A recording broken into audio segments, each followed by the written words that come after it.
Assalamualaikum warahmatullahi wabarakatuh. Alhamdulillah. Alhamdulillahilladzi nahmaduhu wa nasta'inuhu wa nastaghfiruh wa na'udzu billahi min sururi anfusina wa min sayyiati a'malina may yahdihillahu fala mudhillalah wa may yudlil fala hadiyalah. Asyhadu an la ilaha illallah wa asyhadu anna Muhammadan abduhu wa rasuluh. Amma ba'du. Segala puji hanya bagi Allah. Salawat serta salam marilah kita curahkan kepada junjungan kita Nabi besar Muhammad sallallahu alaihi wasallam, pada keluarganya, sahabatnya, pengikutnya, dan semoga kita termasuk di dalamnya dan mudah-mudahan dapatkan syafaatnya di yaumil qiyamah nanti. Amin ya rabbal alamin. Sahabat Haqqus sekalian, hari ini kita sudah memasuki pesan Ramadan yang ketiga yang akan disampaikan oleh Ustadz Azizan Habri, seorang hafiz Quran muda asal Malaysia. Dan insya Allah kita akan tersambung oleh Ustadz dari Selangor, Malaysia. Marilah kita awali dengan mengucapkan basmalah. Bismillahirrahmanirrahim.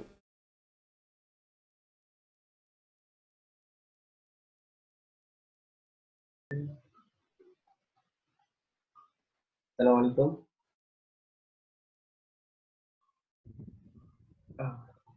Waalaikumsalam warahmatullahi wabarakatuh. Ya, alhamdulillah kita sudah terhubung dengan Ustadz. Assalamualaikum Ustadz. Ya. Gimana kabarnya? Waalaikumsalam. Alhamdulillah kabar baik nih. Ah, Sehat. Nama saya Azizan Habri bin Nurman. Kalau Ahmad itu tambahannya. oh, Azizan Habri. Ahmad itu sebelum saya nikah, kata Kiai harus ditambahin supaya bagus dengan nama istri itu supaya bertembung. Itu yang ditambah Ahmad. Jadi Ahmad Azizan Habri. Tapi aslinya kalau di akta kelahiran Azizan Habri aja. Sekarang saya ini tinggal di Puncak Alam, Selangor, Malaysia. Mungkin sebelum kita mulai langsung ke materi, Ustadz, boleh sedikit kita dengar murotal dari Ustadz? Murotalnya? Kita ingin dengar suara indah dari Ustadz, Masya Allah. Ya Allah, indah ini. Orang sebelah itu kayaknya lebih indah lagi. A'udzu billahi minasy syaithanir rajim. Bismillahirrahmanirrahim. Iqra bismi rabbikal ladzi khalaq. Khalaqal insana min 'alaq.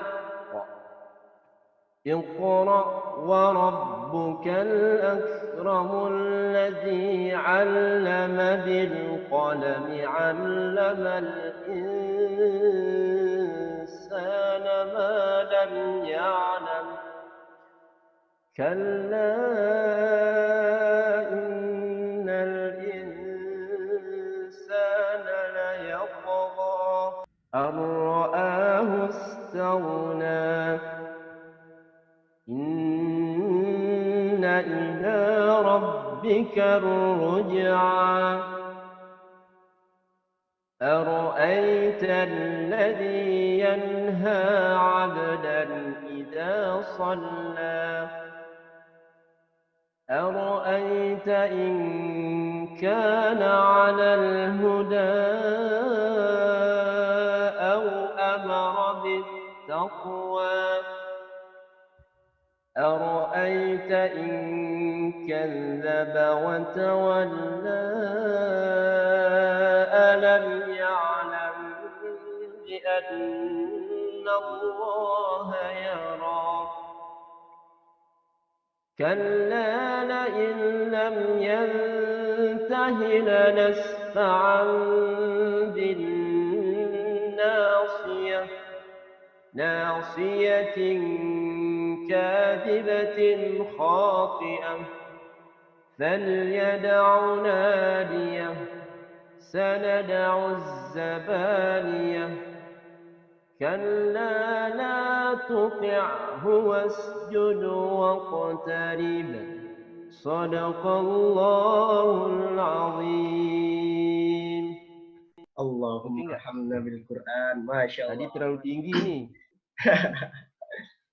Oke, mungkin bisa langsung ke materinya ya Ustaz. Bismillahirrahmanirrahim. Bismillah wa bihamdihi. Assalamualaikum warahmatullahi wabarakatuh. Waalaikumsalam warahmatullahi wabarakatuh. Alhamdulillahi rabbil alamin. Wassalatu wassalamu ala ashrafil mursalin. Sayyidina wa maulana Muhammadin wa ala alihi wa sahbihi ajma'in. Rabbi shrah li sadri wa yassir li amri wa hlul 'uqdatam min lisani yafqahu qawli. Rabbi zidna ilma warzuqna fahma. Subhanaka la ilma lana illa ma 'allamtana innaka antal alimul hakim. Wala hawla wala quwwata illa billahil aliyyil azim. Marilah kita bersyukur kehadiran Allah Subhanahu wa taala yang telah menciptakan manusia dan telah mengajarkan manusia al-bayan, yakni kuasa bertutur dan menjelaskan serta menurunkan untuk manusia Al-Quran. Seperti mana yang kita baca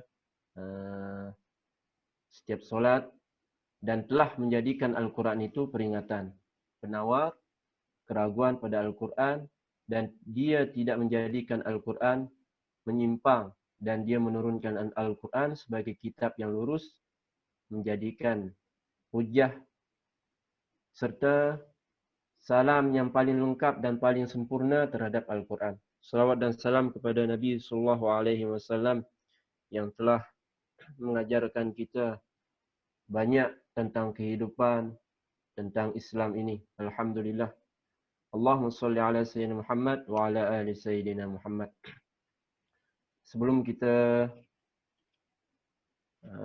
masuk ke lebih dalam lagi tentang tadarus Al-Quran, kita ganti dengan beribadah.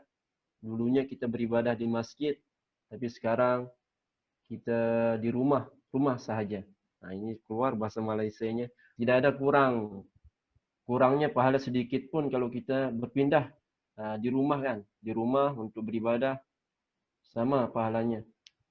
Untuk melawan virus ini, COVID-19, kita diperintahkan oleh pemerintah kita, kalau di sini kerajaan, oleh raja, disuruh di rumah, baik perkara-perkara yang sunnah maupun yang wajib, seperti tadarus Al-Quran dan juga i'tikaf.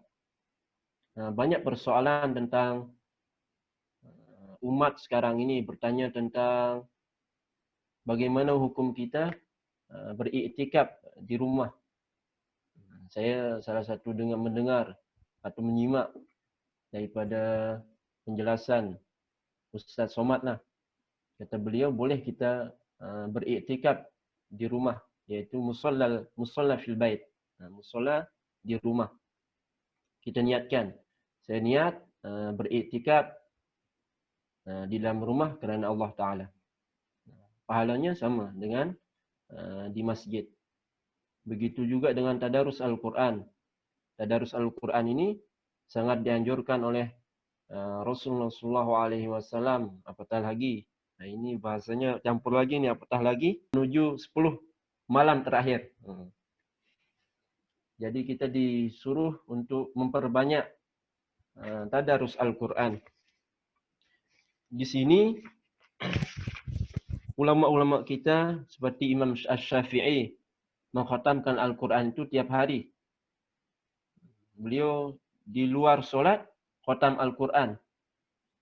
Di dalam solat sunnah juga mengkhatamkan Al-Quran. Apabila di bulan Ramadan, beliau akan mengkhatam 2 kali sehari. Maksudnya di luar daripada di luar daripada solat wajib, solat sunnah, ini beliau tadarus Al-Quran seperti biasa, mengkhatamkan Al-Quran sekali saja, dan juga di dalam solat tarawih. Ada juga di Jawa, di Temboro itu, tarawih mengkhatamkan Al-Quran dalam semalam. Kalau kayak saya ini kayaknya mikir-mikir dulu. Walaupun udah otam kan. Memang ibadah ini bertahap, jangan dipaksa. Di dalam tadarus Al-Quran juga kita digalakkan untuk pemanasan, istilahnya pemanasan itu membaca sedikit-sedikit 5 ayat, 6 ayat ataupun 1 halaman. Bagi orang yang masih pemula, masih belajar Al-Quran, masih belum mengenal makharijul huruf dan juga tajwid, sama pahalanya dengan tidak sama dengan pahalanya orang yang lancar mengaji Al-Quran, tadarus Al-Quran. Karena orang yang terbata-bata, orang yang belum lancar membaca Al-Quran ini, pahalanya 2 kali lipat. 20 pahala. Kalau yang lancar, 1 huruf itu 10 pahala. Man jaa'a bil hasanati falahu asyru amsalihha. Semua perkara-perkara yang baik itu akan dibalas oleh Allah Subhanahu wa taala 10 pahala. Jadi jangan kita menunggu lancar dulu untuk membaca Al-Quran, tapi kita dari sekarang kita mulai aja. Mulai walaupun kita tidak lancar, baca aja. Tapi jangan lepas daripada berguru kepada ahlinya, orang yang mempunyai sanad. Jadi sebelum kita adab kita membaca Al-Quran. Pertama, ini mungkin biasa kita dengar. Adab-adab membaca Al-Quran. Yang pertama ini berwudu. Di dalam berwudu itu ada yang wajib dibasuh. Ya ayyuhalladzina amanu idza qumtum ilas sholati faghsilu wujuhakum. Membasuh muka. Faghsilu wujuhakum wa aydiyakum ilal marafiq. Membasuh kedua tangan sampai siku. Wa aydiyakum ilal marafiqi wamsahu bi ru'usikum. Membasuh sebahagian kepala. Wa aydiyakum ilal ka'bain. Membasuh kedua kaki sampai mata kaki. Itu yang wajib dibasuh. Yang kedua, mulut yang bersih. Mulut yang bersih ini boleh kita gunakan sikat gigi ataupun pakai siwak. Itu sebagian daripada memastikan mulut kita ini bersih dalam menyebutkan atau membaca Al-Quran. Yang ketiga, adab Al-Quran, adab-adab sebelum kita membaca Al-Quran, pastikan tempat itu bersih. Benar-benar bersih. Kita nyaman. Kita lihat dinding bersih. Alhamdulillah. Seronok tengoknya. Kalau bahasa di sini, seronok tengoknya. Kalau kita itu senang ini lihatnya. Jadi kalau kita melihat yang indah-indah, tempat juga bersih, jadi kita mengaji, menghadap kepada Allah Subhanahu wa taala juga gembira, senang, semangat. Kita pastikan juga badan kita bersih. Jadi semangat kita ini beribadah kepada Allah Subhanahu wa taala. Yang keempat, mulakan dengan tau'us dan basmalah. Tau'us ini berlindung kepada godaan setan yang terkutuk, baik yang nyata maupun yang tidak nampak. Tidak nampak ataupun tidak kelihatan. Yang nyata ini kayak manusia yang berkeliaran. Baru kita mengaji A'udzubillahi minasyaitonirrajim. Sebelah kita ini tegur. Kawan, jomlah, marilah kita lari dulu.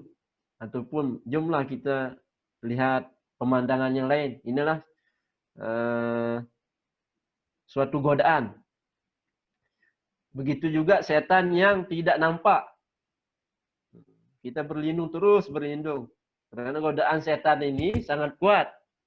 Jadi pastikan setan itu tidak merasuk diri kita. Selalu berlindung kepada godaan setan yang terkutuk.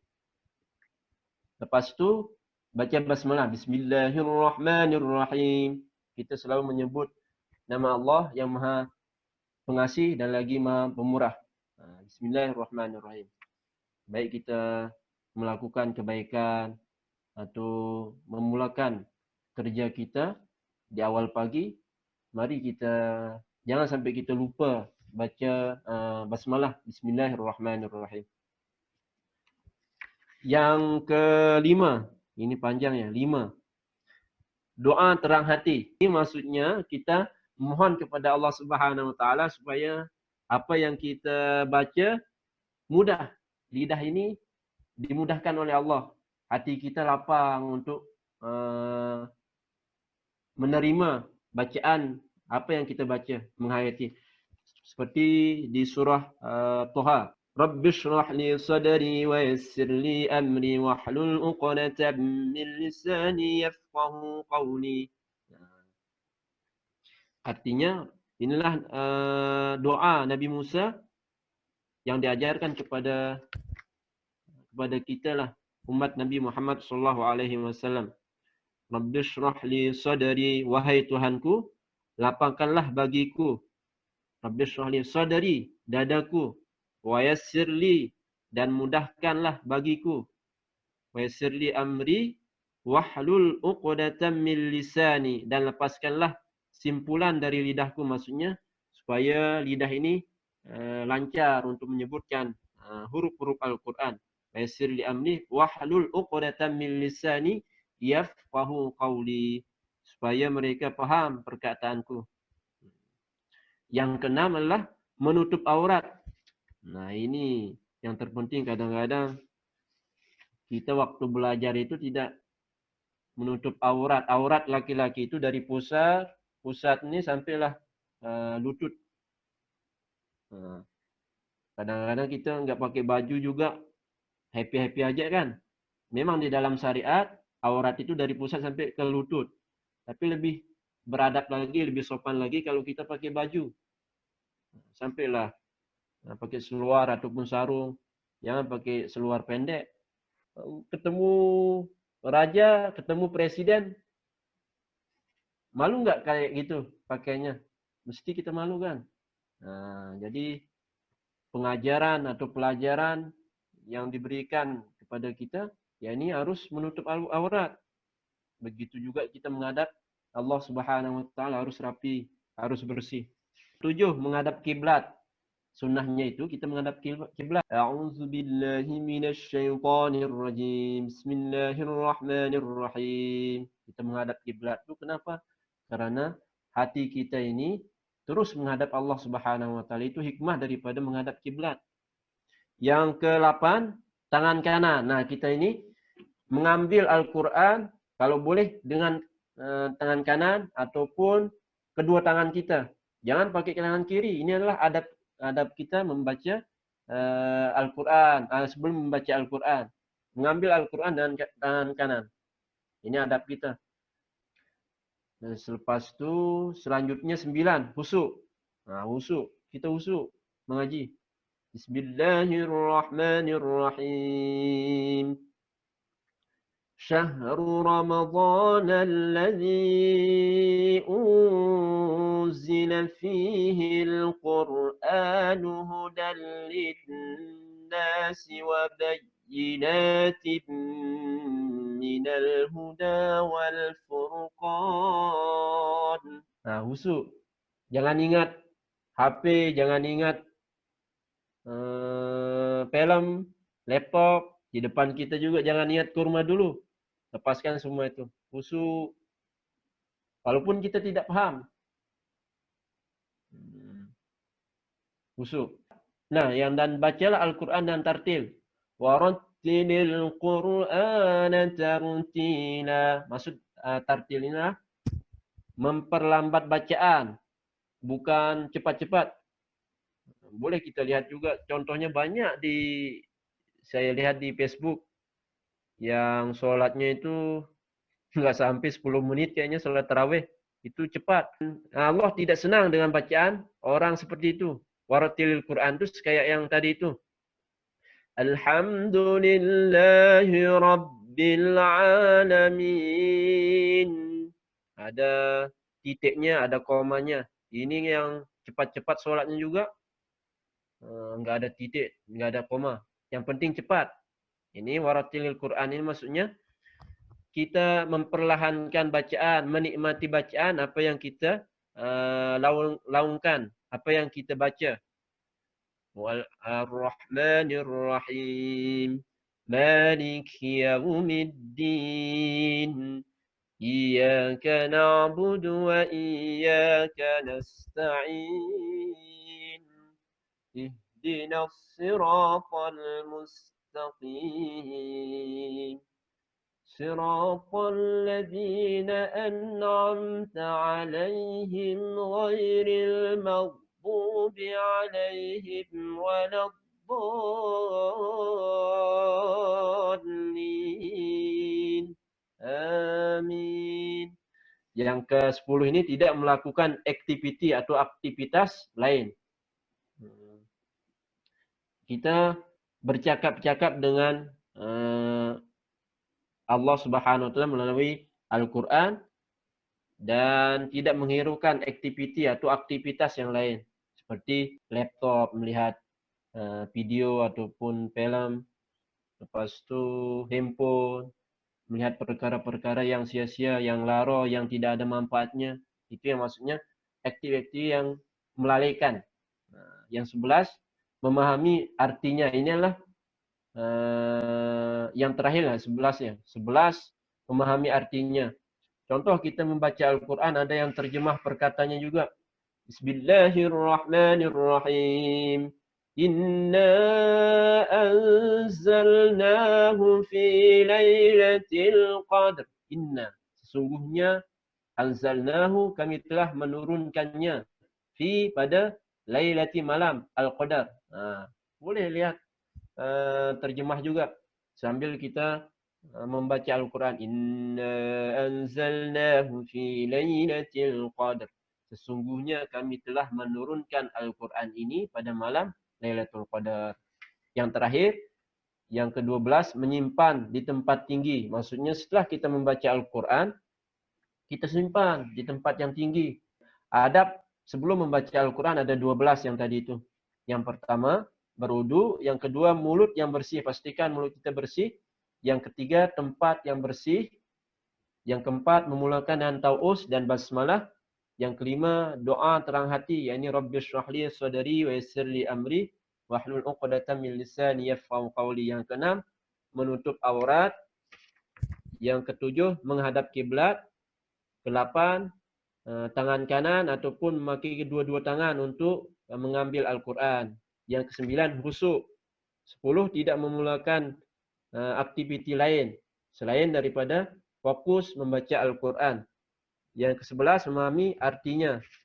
Yang ke-12, menyimpan di tempat tinggi ataupun meletakkan Al-Quran itu sebelum atau sesudah membaca Al-Quran.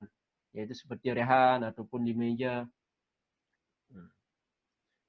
Dan tambahan lagi, di dalam kitab Fadailul Amal ada dua adab. Ada dua adab kalau di sini beliau bagikan.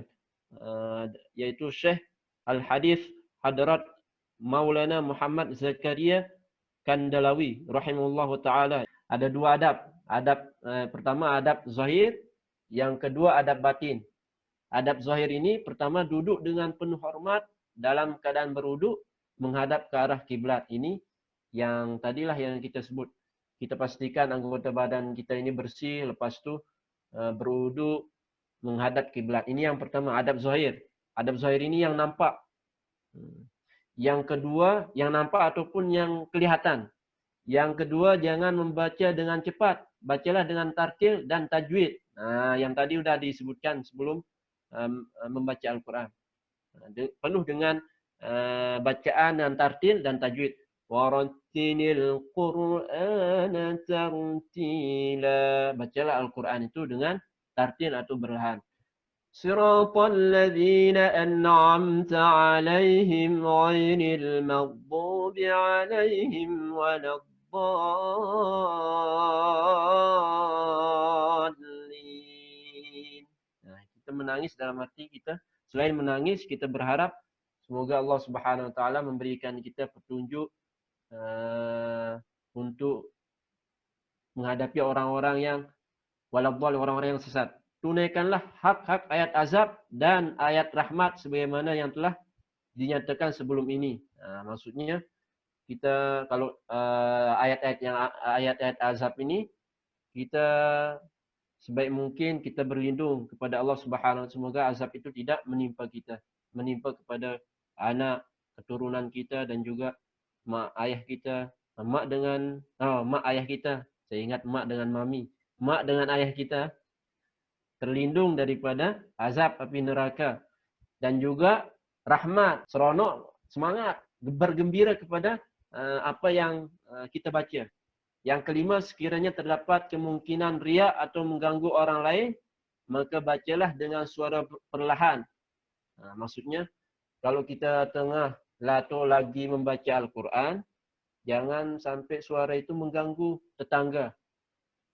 Maksudnya, memperlahankan bacaan itu, bacaan tegas, dalam hati kita dengar, kita semangat juga yang membaca. Kalaupun tidak mengganggu tetangga atau jiran kita, boleh dengan suara yang kuat. Yang keenam, bacalah dengan suara yang merdu kerana banyak hadis yang menekankan kepentingan membaca Al-Quran dengan suara yang merdu. Suara merdu ini suara yang terbaik daripada yang kita punya. Nah, kita lanjut. Ini terakhir ini. Adab batin yang tadi itu adab zahir. Adab yang boleh kita nampak dengan mata kita. Boleh kita saksikan langsung terus. Kalau yang kedua ini, adab batin. Batin ini dalam. Hanya orang itu yang merasakan. Orang yang membaca Al-Quran itu yang merasakan. Yang pertama, sematkan keagungan Al-Quran dalam hati sebagai perkataan yang sangat agung.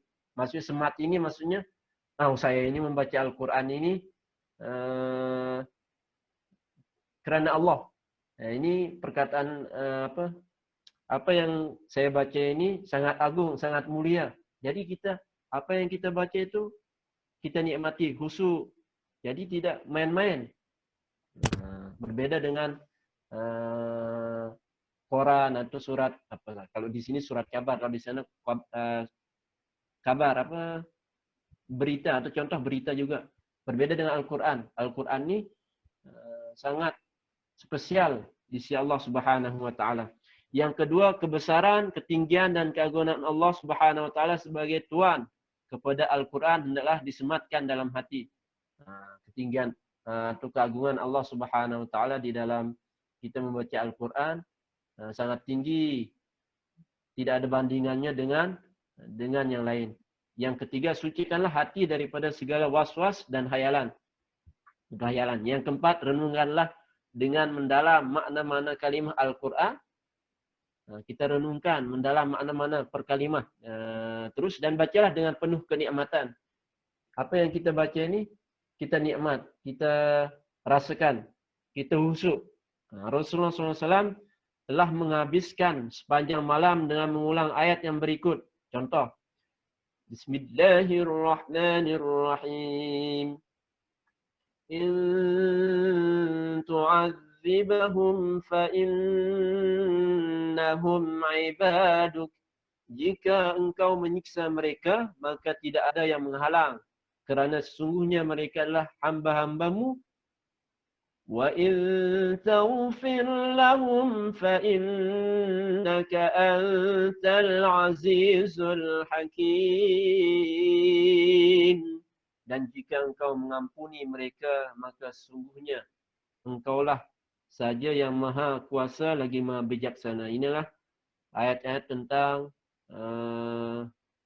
menghabiskan sepanjang malam. Ini Rasulullah SAW mengajarkan kita contoh ayat yang tadi itu. In tu'adzibum fa innahum ibaduk wa in taghfir lahum fa innaka antal azizul hakim. Beliau, yaitu Rasulullah SAW, menghabiskan sepanjang malamnya itu dengan mengulang ayat-ayat ini. Dalam arti, dia merenungi makna daripada ayat ini. Jika engkau menyiksa mereka, maka tidak ada yang menghalang kerana sesungguhnya mereka adalah hamba-hambamu. Maksudnya, Allah tidak ada sekatan atau larangan bagi Allah untuk menghukum atau menyiksa hamba-hambanya. Karena Allah itu sangat berkuasa di atas kehendak Allah.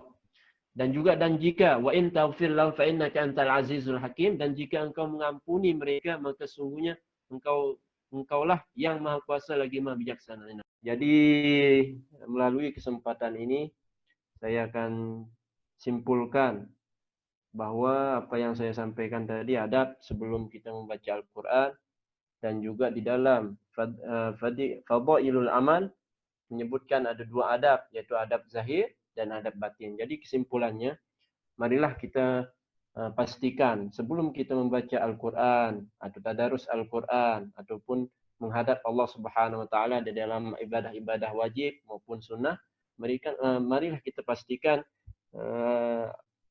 zahir dan batin kita ini bersih. Contohnya seperti zahir kita yang boleh kita lihat, boleh kita nampak, ya ini daripada segi wuduk kita, pakaian kita, badan kita bersih.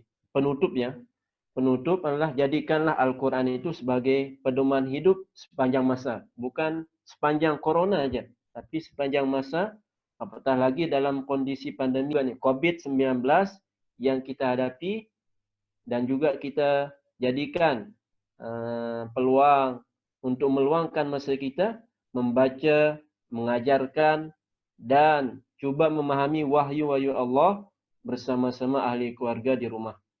Jadi pesan untuk masyarakat, teman-teman yang ada di Indonesia, marilah kita tingkatkan amal ibadah kita kepada Allah Subhanahu Wa Taala.